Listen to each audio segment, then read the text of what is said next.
টুকিটাকি করে ঈদের শপিং করা কিন্তু শুরু করে দিয়েছি। গতকালকে মার্কেটে গিয়েছিলাম আর কিনলাম আমার মেয়ের জন্য আর আমার হাজব্যান্ডের জন্য। এত পরিমাণ জ্যাম মার্কেটে ছিল কি বলবো। বাঙালির কাছে টাকা নাই কিন্তু মার্কেটে জায়গাও নাই। যেহেতু আমি মেয়ের জন্য কিনতে গিয়েছিলাম তো প্রথমে মেয়ের জামাটাই দেখতেছিলাম, তো জামা দেখার পর যে পরিমাণ দাম বলতেছিল আসলে এটা মানে আমার ধারণার বাইরে। সাধারণের টপস আর এই জামাটা বলতেছিল প্রায় 3,000 টাকা। আসলে অবাক লাগতেছিল একটা দোকানে ঢুকে, তারপর কিছুক্ষণ দেখার পরে বের হয়ে চলে আসলাম। আর আসার সময় এই ডলগুলো দেখে খুব সুন্দর লাগছিল। আসলে এই জামাগুলো দেখতেই সুন্দর বাট পরতে না। তো যাই হোক, ডলগুলো দেখার পরে আরেকটা দোকানে গেলাম, কিন্তু ওখানে যাইয়া আমি মানে দাঁড়াবো কি দাঁড়ানোর জায়গাই পাইলাম না। তো ওই দোকানটাতে যাওয়ার পর যখন দেখতেছি ওখানে জায়গা নাই, তারপরে চলে আসলাম হাজব্যান্ডের কেনাকাটা করতে, কারণ ছেলেদের দোকানে এত বেশি জ্যাম থাকে না। মেয়েরটা যখন ফ্রি হবে ঠিক তখনই কেনাকাটা করে ফেলবো। তো ওইখানে ফ্রি ছিল, তারপর এখানে এসে বসলাম, তারপর সবগুলো জিনিস দেখছিলাম। তো এখান থেকে প্যান্ট নিবে, তো প্যান্টের জন্য ও বারবার ট্রায়াল দিচ্ছিল। তো আমরা ভাবলাম এতক্ষণ দাঁড়ায় থাকবো কেন, তো ভিতরে ঢুকে আমিও বসলাম।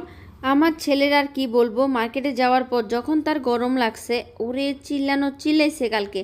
কারণ ওর কি গরম লাগছে, ও আর থাকবে না মার্কেটে, ওরে জুস খাওয়াই তারপরও থাকবে না। মার্কেটে এসি ছিল, তারপর সব কিছুই ঠিকঠাক ছিল, কিন্তু এসিটা কাভারই করছিল না। সবাই শুধু বলতেছিল গরম গরম, কারণ এত ওভার মানুষ হয়ে গিয়েছিল এসি এই জন্যই কাভার করে নাই। তো আমার ছেলেরও অবস্থা পরে একটা ফ্যানের নিচে বসাইলো, যেহেতু ওর বন্ধুর দোকান ছিল। তো তারপরে ওকে ফ্যানের নিচে সাইড করে ওখানে বসাই রেখে তারপর সব শপিং একসাথে করছি। আর ওর কি অবস্থা, যখন একটু মাথা ঠান্ডা হয়েছে তখন যায় নামছে, নামার পরে খেলতেছে, গেঞ্জি নিয়ে খেলতেছে, এটা নিয়ে খেলতেছে, ওইটা নিয়ে খেলতেছে, কি এক অবস্থা। তবে ওই ভাইয়াটার দোকানে কালেকশনটা কিন্তু খুবই ভালো ছিল, কারণ অনেকগুলো কালেকশন একসাথে ছিল। আর আমার তো গরমের কি বলবো, গরমের দিনে আমার এমনি প্রচুর গরম লাগে, আর সবচেয়ে বেশি ঘামে আমার মুখ। আর ওনার এই প্যান্টগুলো উনি আমার একটা একটা দেখাচ্ছে, এটা নিব না ওইটা নিব, এই হচ্ছে ওর অবস্থা। কারণ ও ডিসাইড করতেই পারে না কোনটা নিব, কারণ ওর কাছে সবই ভালো লাগে। আমি যখন বলি এটা সুন্দর নাই, তখন বলবে যে না এটা তো হবে না।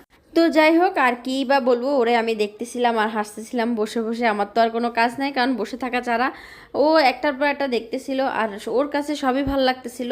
প্রথমে মানে ঝামেলাটা করবে পছন্দ করা নিয়ে, পরের বার ঝামেলাটা করবো দামাদামি নিয়ে। তো আমার মেয়ের জন্য আমি এই ড্রেসটা দেখলাম, যখন দোকানটা খালি হয়েছিল তখন এসে দেখলাম। ড্রেসটা আসলে অনেক সুন্দর ছিল, অনেক সুন্দর ছিল, আমার কিন্তু খুবই পছন্দ হয়েছে। তো আমার মেয়েকেও আমি একটু দেখাচ্ছিলাম, দেখো আম্মু, যে বড়টা যখন বের করে আনছে ঠিক তখন ওরে সামনে করে দেখালাম যে দেখো। ওরও মনে মনে অনেক বেশি পছন্দ হয়ে গেছে। তো এখন বাচ্চা কাচ্চা এমন একটা জিনিস, ওদের যখন পছন্দ হয় তখন আর ওটাতে বলার কিছু থাকে না। আমার যদি একটু কমও হয়ে থাকে তখন আর ওটা বলার কিছু থাকে না। ওর খুবই পছন্দ হয়েছে, আর পার্সোনালি বলতে গেলে আমার নিজেরও খুব পছন্দ হয়েছে। তো ওরা আমি জিজ্ঞেস করতেছিলাম, কি লজ্জায় সে উত্তর দিচ্ছিল হ্যাঁ পছন্দ হয়েছে। তারপরে চলে আসলাম আমার হাজব্যান্ডের জন্য পাঞ্জাবি কেনার জন্য। ও এবার মনে মনে পণ করেই নিছে যে ও এবার সাদা পাঞ্জাবি পরবে, কারণ ওর কাছে সব কালার পাঞ্জাবি আছে বাট সাদা পাঞ্জাবি নেই।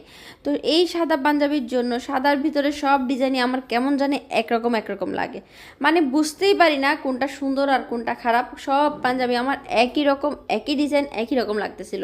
তো আমি বসে বসে এখানে একটু ঢংঢাং মারতেছিলাম, আর কি করার। তবে পাঞ্জাবির দোকানটাতে অনেক ঠান্ডা ছিল, আর ওদের যখন একটু ভালো লাগতেছে দেখেন আমার ছেলে এখন কি পরিমাণ নাচতেছে।